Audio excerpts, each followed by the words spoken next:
For years, a special education teacher has been in hot water with Franklin County School District, jumping from school to school. Finally, she's out of the district for good. Page after page of personnel documents requested in a public information request outlines the history of special education teacher Gwendolyn Rogers in Franklin County. The district hired Rogers almost 20 years ago.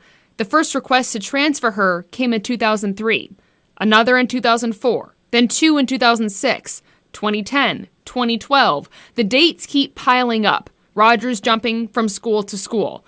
Eventually, the district filed for dismissal in April 2021, saying Rogers worked at 9 schools in the Franklin County School District. Vicki Zelinka, who lives in Franklin County, has special needs twins.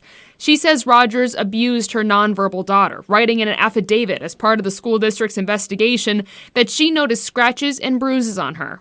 Everything seemed fine at first. Well, then, she started not wanting to go to school, even though she can't talk. I know her. She yells. If she won't get out of the car. She just started acting different. Zelinka said she brought concerns to the district, adding she wasn't aware that at the time that was Rogers' 7th school. The 7th school, completely preventable. That's what that says to me as a parent. Since April, I've been covering this story, asking why wasn't Rogers let go sooner. The director of schools says he didn't want to talk on camera, but said it's difficult to fire a tenured teacher, and told us in April that transfers are not necessarily related to problems with children that could be grounds for termination. A member of the district's legal team, as well as documents from the school district, say complaints against Rogers were reported to the Department of Children's Services, but the evidence wasn't significant enough for criminal charges. The documents say Rogers was aware of cameras in the classroom and intentionally placed students in timeout in that area. I reached out to DCS to ask more in depth about these charges. I'm told it can't disclose anything due to confidentiality laws. I also reached out to the Attorney General's office several times to ask about this case. I never received a call back. I reached out to Rogers in April when we first reported this, and again this week, asking if she wanted to comment on this story. I never heard back. I also reached out to her legal team, the Tennessee Education Association. Their representative told me they can't comment on the case. Zelinka said she's frustrated Rogers is allowed to retire. The director of schools, Stanley Bean, says the alternative was likely a lengthy lawsuit with a hefty price tag and potentially Rogers winning her job back.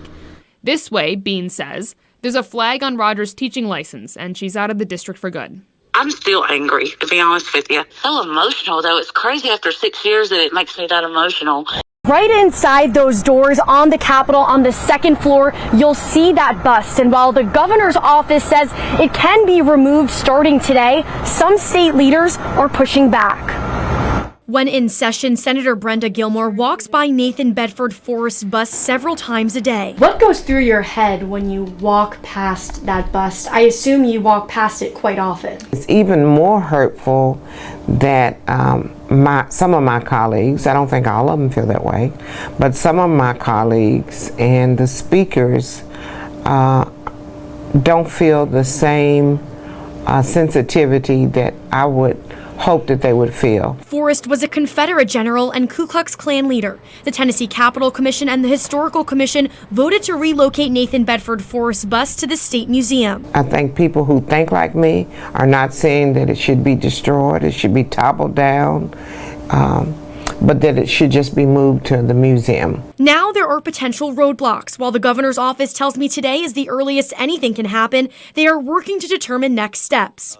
But Lieutenant Governor McNally believes the State Building Commission also has to approve the relocation. McNally feels the bust should not be relocated, but instead add context to the bust that describes Forrest's flaws and explain why it was originally put there. The Lieutenant Governor says, quote, the left-wing activists who are pushing an anti-American, anti-history agenda here in Tennessee and across the nation will not stop with Nathan Bedford Forrest.